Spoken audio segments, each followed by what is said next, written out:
सबको नमस्कार। आज हम इस वीडियो में एक बहुत ही इम्पोर्टेंट इशू के बारे में बात करने वाले हैं। सबसे पहले तो मैं परिचय कराऊँ, डॉक्टर एस.के. कपूर हमारे बीच में हैं। तो स्वागत है डॉक्टर साहब आपका। और आपने वैदिक गणित में दो रिसर्च की हैं और एक हमारे लिए बहुत ही आनंददायक ये विषय है कि आपने इतने महत्वपूर्ण विषय पर इसमें रिसर्च की है। और आपका जो योगदान है, ये कहना है कि जो वैदिक गणित के जो सूत्र हैं उसका जो देवनागरी में लिखे गए हैं उसका एक बहुत ही गहरा अर्थ है। और उनके अर्थ हम अगर जाएं तो हम जो गणित जो हमारा निकल कर के आता है, बहुत गहरा गणित निकल कर के आता है।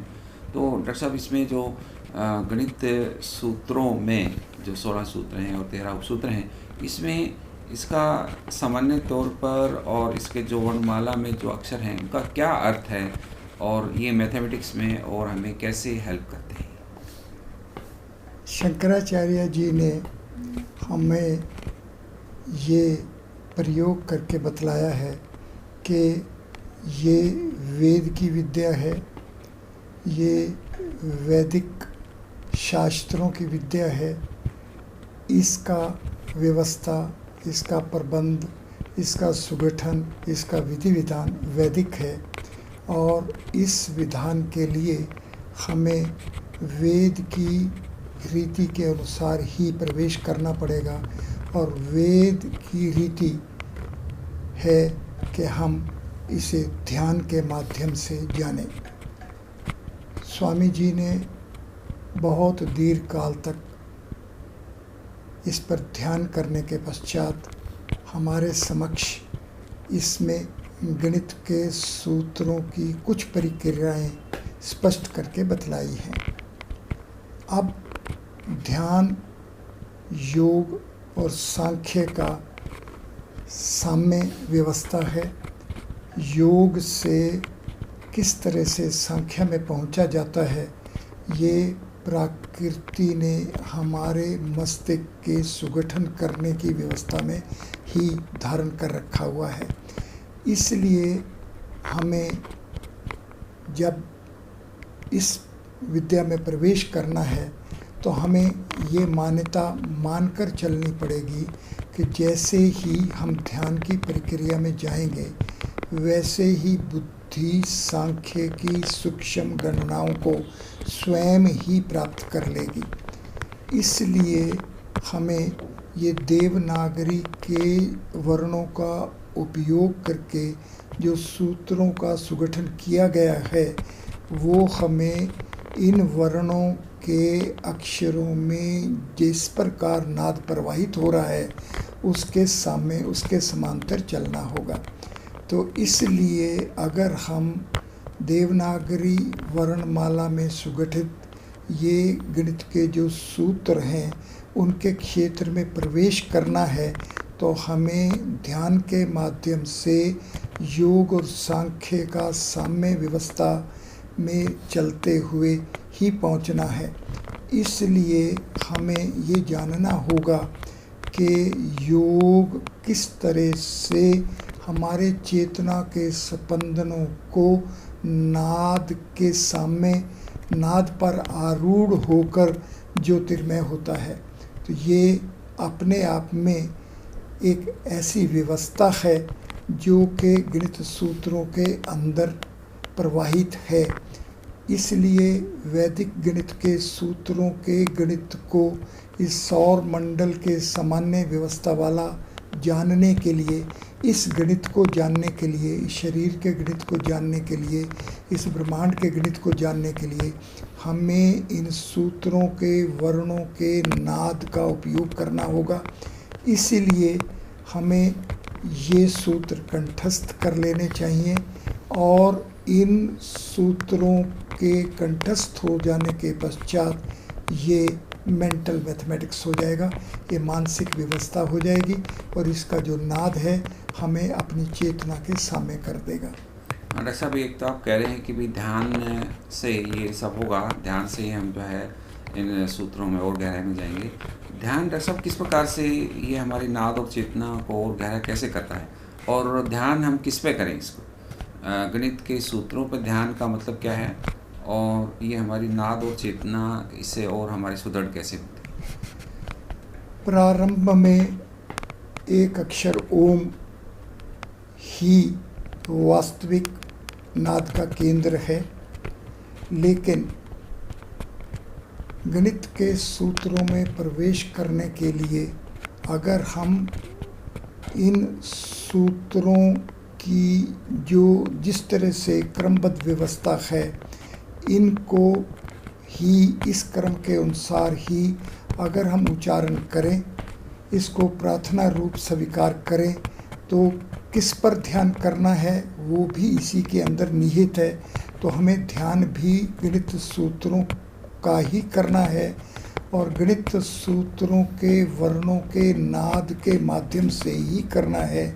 और इसलिए गणित के सूत्रों को उनके सुगठन के क्रम के अनुसार जब हम उच्चारण करेंगे, एका अधिकेन पूर्वेण से गुणित समुच्चय समुच्चय गुणित तक, ये जो 16 सूत्र और 13 उपसूत्रों का क्रम है, इसको अगर हम अपनाएंगे तो हम नाद विद्या किस तरह से सचेतन होती है और किस तरह से चेतना के स्पंदन इन नाद पर आरूढ़ होकर ज्योतिर्रुख वाले हो जाते हैं, और नाद और ज्योति का समन्वय किस तरह होता है, ये हमारे शरीर की, हमारी बुद्धि की, हमारी चेतना की व्यवस्था के सामने ही है।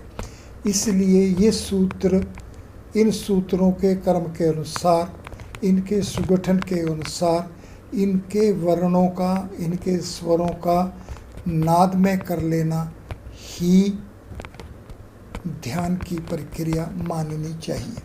जी डॉक्टर साहब, बहुत बढ़िया। तो इसमें जैसे जो नाद हम करते हैं, ये जो वैदिक गणित के सूत्र हैं, नाद केवल बोलने मात्र से ही कैसे हमारे अंदर ज्योति का जागरण हो जाता है? यानी हम लोग जब एक जैसे कहते हैं कि देवी, जो भी देवी देवता हैं उनका एक ओरा होता है, हमारा भी एक ओरा होता है। तो ये जो ओरा है, ये क्या वर्णमाला के जो ये सुकृत है उन्हीं के कारण से है या और कोई भी इसका कारण? ये पंच महाभूत की व्यवस्था वाली शरीर की जो व्यवस्था है, ये पंच महाभूत ही ऐसी व्यवस्था से सुगठित हैं कि ये नाद और ज्योति के माध्यम से सचेतनता को प्राप्त करते हैं। किस तरह से ये भौतिक शरीर सचेतन होता है, किस तरह से जड़ प्रकृति और चेतन प्रकृति साम्य स्वरूप से प्रवाहित होती है, किस तरह से ये हमारी शरीर की व्यवस्था है, इसको जानने की आवश्यकता है। शरीर स्थूल, सूक्ष्म, कारण कारणातीत है। ये शरीर पंच महाभूत है। ये शरीर 7 चेतना की व्यवस्थाओं वाला है। ये शरीर पंचकोश वाला है।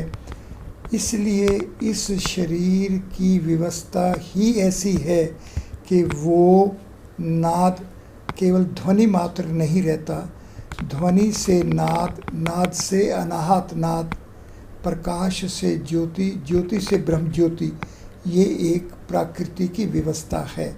ये सचेतन प्रकृति और जड़ प्रकृति का अंतर स्वयं में अपने आप ही इसकी नाद प्रक्रिया से अपने अपने पथ पर हो जाता है।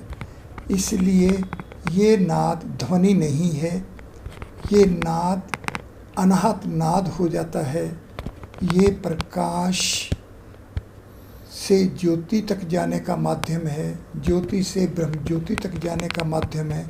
ये प्रक्रिया शरीर के अंदर, शरीर के षड चक्रों के कारण से है। तो ये शरीर षड चक्रों की व्यवस्था वाला है। इन षड चक्रों की व्यवस्था से ये पंचभूत नाद और ज्योति की फ्रीक्वेंसीज के समांतर होते हुए, सचेतन होते हुए सब कुछ स्वयं व्यवस्थित हो जाता है। यही स्वयंभू कर्ता की व्यवस्था है। बहुत बढ़िया।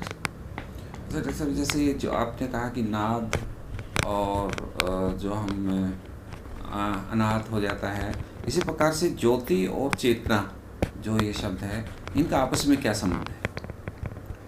नाद और ज्योति का आपस में साम्य संबंध है। ये दोनों पैरेलल चलते हैं और नाद से ज्योति में स्वयं परिवर्तन हो जाता है, और जब नाद और ज्योति साम्य हो जाते हैं तो चेतना के स्पंदन उस पर आरूढ़ हो जाते हैं।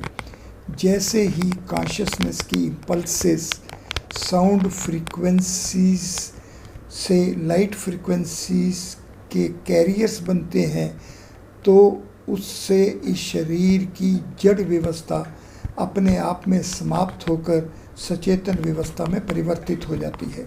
ये परिवर्तन जागृत अवस्था में समझ में नहीं आता है, लेकिन जैसे ही जागृत अवस्था स्वप्न से सुषुप्ति में और सुषुप्ति से तुरिया में परिवर्तित होती है, तो तुरिया से तुरियातीत भागवत और ब्रह्मी चेतना की व्यवस्था आंतरिक व्यवस्था है, और उस आंतरिक व्यवस्था के लिए ही हमें ध्यान की आवश्यकता है।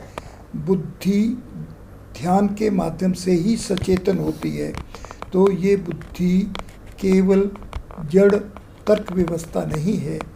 ये बुद्धि सचेतन होकर सचेतन प्रकृति के स्वरूप में इस शरीर को जड़ व्यवस्था से आगे की सचेतन व्यवस्था में स्वयं ही पथगमी कर देती है।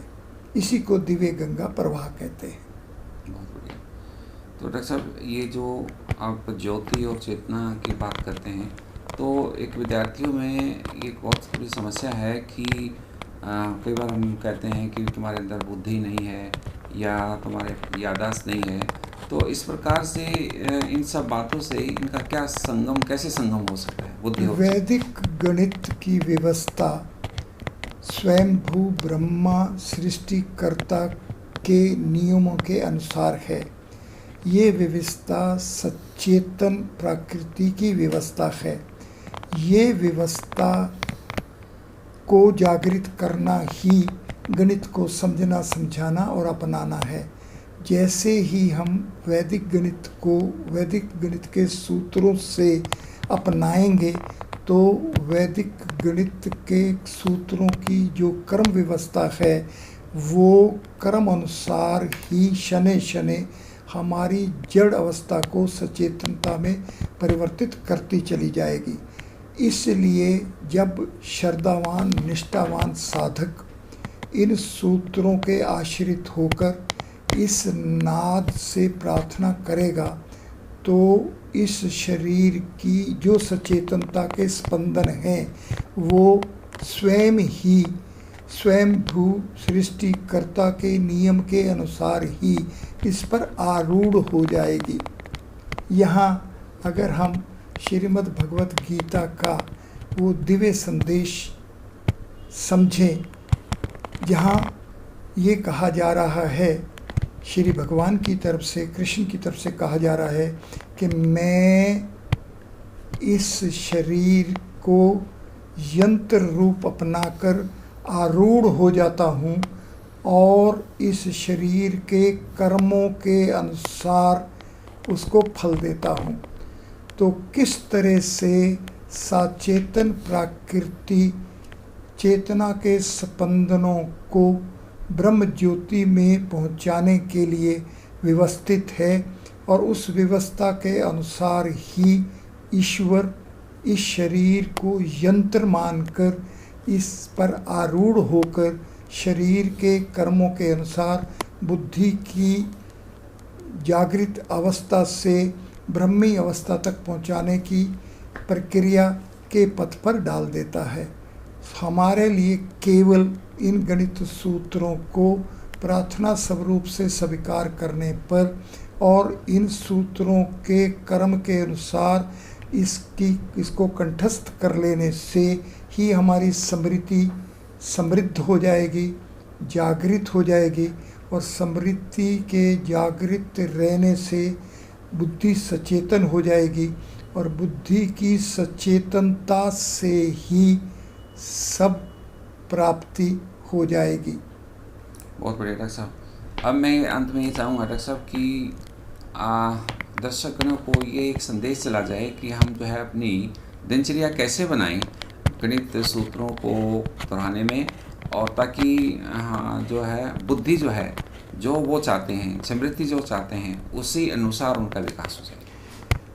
वेद की व्यवस्था श्रद्धा और निष्ठा पर आधारित है। श्रद्धा और निष्ठा तो साधक को स्वयं ही प्रदर्शित करनी होगी। श्रद्धा और निष्ठा से इन सूत्रों के आश्रित होने के लिए अगर हम इन 16 सूत्र 13 उपसूत्रों को प्रार्थना रूप स्वीकार कर लें और अगर हम वेद के विद्या की कक्षा को प्रारंभ करने से पहले अगर हम इसको प्रार्थना स्वरूप अपना लें, इन सूत्रों को कंठस्थ किए हुए स्मृति के माध्यम से इसके नाद का उच्चारण सही स्वरूप से कर लें, तो हमारी स्मृति मानसिक गणित करने के लिए तैयार हो जाएगी। और कक्षा के समाप्ति पर भी अगर हम इस प्रार्थना को स्वीकार कर लें तो हमारी स्मृति सुदृढ़ हो जाएगी और उस सुदृढ़ स्मृति से ही बुद्धि हमेशा के लिए सचेतन रहेगी। इसलिए जिस तरह से हम शरीर को स्वच्छ रखने के लिए स्नान की आवश्यकता मानते हैं, उसी तरह से स्मृति को सुदृढ़ करने के लिए हमें इन सूत्रों को प्रार्थना रूप स्वीकार करना होगा। और ये सूत्रों की प्रार्थना सूत्रों के वर्णों के नाद के माध्यम से हमारी बुद्धि को दिव्य ज्योति बना देगा, ज्योतिर्मय हो जाएगी। और जैसे ही ज्योतिर्मय बुद्धि रहेगी तो स्मृति तो जागृत रहेगी ही, और स्मृति जागृत रहेगी तो बाकी सब व्यवस्था तो अपने आप ही सृष्टिकर्ता के नियम के अनुसार चलती ही रहेगी। बहुत बढ़िया डॉक्टर साहब, आपने बताया कि हमें इसकी प्रार्थना करनी चाहिए। इसी का ही जो अपनी कक्षाएं शुरू करने से पहले हमें इसके ऊपर ध्यान करें, प्रार्थना करें और अंत में भी करें।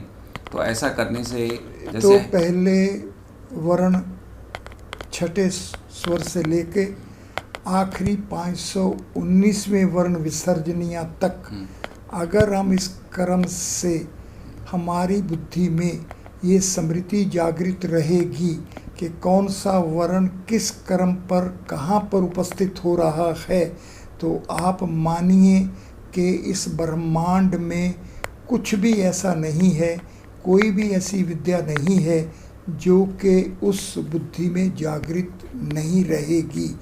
पूरे ब्रह्मांड को समग्र रूप से एक ही अनुशासन में बांधा हुआ अगर अपनाना है तो गणित सूत्र के प्रथम वर्ण से आखिरी वर्ण तक इन 519 वर्णों की व्यवस्था से अपने आप को समांतर रखना होगा।